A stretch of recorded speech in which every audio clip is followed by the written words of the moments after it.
Hi guys. आज सीखने वाले हैं कि एटीएस जो है एप्लीकेशन ट्रैकिंग सिस्टम वो क्या होता है और बेसिकली उसके अकॉर्डिंग हम रिज्यूमे अपना किस तरीके से बना सकते हैं। राइट। तो सबसे पहले समझते हैं एटीएस क्या होता है, इसको हम डिटेल में समझते हैं। लाइक फॉर एग्जांपल मेरी एक कंपनी है और उस कंपनी के लिए हमको कुछ वेबसाइट डेवलपर्स चाहिए या फिर किसी भी रोल के लिए हमको कोई डेवलपर चाहिए या फिर एम्प्लॉयज चाहिए। राइट। सो अब मैं क्या करूंगा, मैं Naukri.com या फिर अलग अलग प्लेटफॉर्म्स पे मैं अपना पोस्ट डालूंगा कि इतनी वैकेंसी रिक्वायर्ड है इस पोस्ट के लिए। राइट।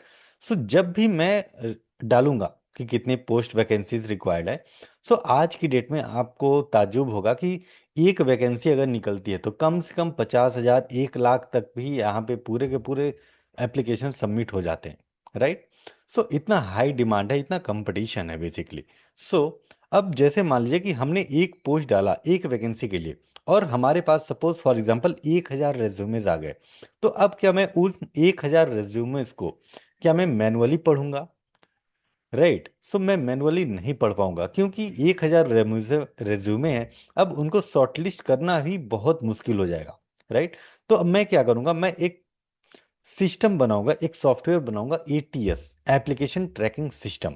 अब इस सिस्टम में मैं क्या करूंगा कि जो भी मैं जॉब डिस्क्रिप्शंस दिया रहूंगा अपने वैकेंसीज में या फिर प्लेटफॉर्म्स पे, सो उसके अकॉर्डिंग जितने भी रेज्यूमेस आए, सपोज 1,000 रेज्यूमेस आए हैं, तो उन 1,000 रेज्यूमेस में से कितने रेज्यूमे ऐसे हैं जो मेरे जॉब डिस्क्रिप्शन या फिर मेरे वैकेंसी के अकॉर्डिंग अलाइन हो रहे हैं। राइट।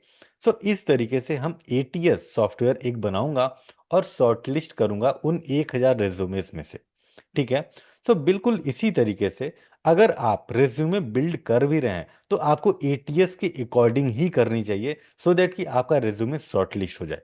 राइट। अब ये करते कैसे हैं, चलिए मैं अपना स्क्रीन शेयर करता हूं और पूरा का पूरा मैं बताता हूं कि किस तरीके से करना होता है। राइट। सपोज फॉर एग्जांपल जैसे यहाँ पे देखिए, ये एक रिज्यूमे है। हो सकता है माइट भी आपने कैनवा पे या फिर किसी भी टूल के थ्रू आपने एक बेहतरीन सा रिज्यूमे इस तरीके का बनाया है। राइट।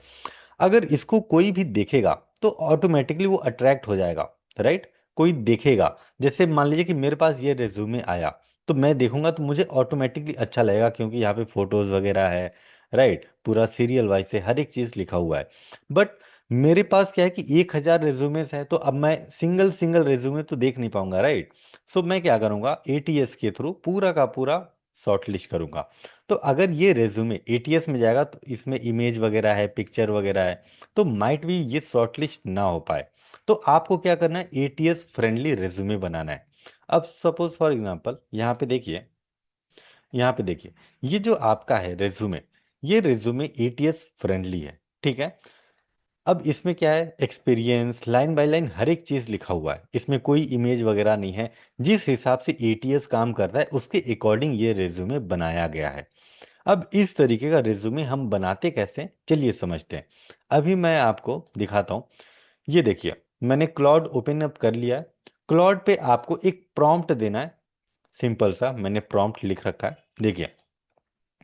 प्रॉम्प्ट है, create a resume based on my details, give me the latest code for it and make it optimize for ATS and MAANG plus companies. देखिए लेटेक्स कोड क्या होता है, लेटेक्स एक लैंग्वेज होता है जिसके through ATS application tracking system जो बनाया जाता है इसी कोड पे वो वर्क करता है। ठीक है। और जो मांग प्लस कंपनी है, ये यूएसए की एक कंपनी है जो कि सबसे बड़ी कंपनी, इसके अकॉर्डिंग जो हम रिज्यूमे बनाएंगे अगर मांग प्लस कंपनी में शॉर्टलिस्ट हो जाएगा तो आप ऐसा समझिए आपका रिज्यूमे किसी भी कंपनीज में शॉर्टलिस्ट हो सकता है। ठीक है। सो अब मैं क्या करूंगा, इसको कॉपी करता हूँ। कॉपी करके मैं क्लॉड पे पेस्ट करूंगा और नीचे मैं अपना डिटेल्स डालूंगा। ठीक है। सो जो मेरा डिटेल्स है मैं अपना डिटेल्स फिलअप कर लेता हूँ। ये मेरा डिटेल्स है, इसको मैं कॉपी करता हूँ सिंपली और नीचे मैं पेस्ट कर देता हूँ। ठीक है। इसके बाद मैं यहाँ पे लेटेक्स कोड मुझे चाहिए। अब उस लेटेक्स कोड की मदद से मैं अपना रेज्यूमे बनाऊंगा। ठीक है। सो अब देखिए यहाँ पे वर्क कर रहा है। ये कोड तब तक देगा, मैं आपको एक वेबसाइट के बारे में बता दूं। देखिए ये वेबसाइट है overleaf.com।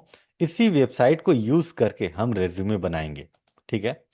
So let's wait for the LaTeX code. जैसे लेटेक्स कोड आ जाएगा, फिर कुछ नहीं करना है, उस कोड को उठा करके हमको ओवरलीफ, ये जो डॉट कॉम रेज्यूमे, मतलब एक तरीके से किसी भी तरीके का डॉक्यूमेंट अगर आपको बनाना होगा तो आप उसका कोड यहाँ पे पेस्ट करके डॉक्यूमेंट आप बना सकते हैं। ठीक है।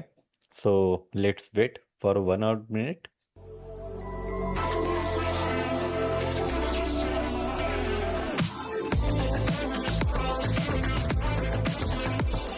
ओके, ठीक है। देखिए, नाउ अभी क्या है कि यहाँ पे देखिए हमारे पास एक कोड आ गया है, लेटेक्स कोड जिसकी मैंने बात कर रहा था। सो अब इस कोड को क्या है, मैं कॉपी करूंगा। कॉपी हो गया। कॉपी करने के बाद सिंपली इसी वेबसाइट पे जाऊंगा मैं, overleaf.com पे। अब मैं क्या करूंगा, यहाँ पे इस कोड को मैं सिंपली पेस्ट कर दूंगा। ठीक है। पेस्ट करने के बाद आपको रिकम्पाइल पे क्लिक करना है। जैसे मैं रिकम्पाइल पे क्लिक करूंगा तो अब क्या होगा कि इस कोड की मदद से पूरा का पूरा जो एटीएस फ्रेंडली सॉफ्टवेयर है, वो मेरे को रेज्यूमे है, वो मेरे को रेज्यूमे बन करके आ गया। ठीक है। अब कुछ नहीं करना है, अब इस पे मैं क्लिक करूंगा, ये जो डाउन एरो है इस पे क्लिक करके मैं डाउनलोड कर लूंगा अपना रेज्यूमे। ठीक है। अब जैसे मैं ओपन अप करता हूँ तो आप देखिए ये मेरा रेज्यूमे बन करके रेडी हो गया है। और ये रेज्यूमे क्या है कि आपका एटीएस फ्रेंडली रेज्यूमे है। ठीक है। आई होप आपको अच्छे से समझ में आ गया होगा कि किस तरीके से हम रेज्यूमे बिल्ड कर पाएंगे अपना, राइट, एटीएस फ्रेंडली। दोस्तों आज की डेट में क्या है कि कहीं भी अगर जॉब वैकेंसी अगर निकलती है, 10 वैकेंसी भी निकली, 10 वैकेंसी के अकॉर्डिंग 15-20 हज़ार भी वहाँ पे रेज्यूमेज वगैरह अप्लाई हो जाते हैं, राइट। तो ऐसे में क्या होता है, शॉर्टलिस्ट होना बहुत ही मुश्किल हो जाता है। तो आपको एटीएस फ्रेंडली जरूर रेज्यूमे बनाना चाहिए। अगर आपको किसी भी तरीके का कोई डाउट है, कुछ आप कुछ समझ में नहीं आ पाया, तो आप कमेंट बॉक्स में जरूर मुझसे पूछ सकते हैं। ठीक है। तो मिलते हैं नेक्स्ट वीडियो में, तब तक के लिए हंसते रहिए, मुस्कुराते रहिए, और हाँ, अपना रेज्यूमे जरूर एटीएस फ्रेंडली बनाइएगा। Thank you so much.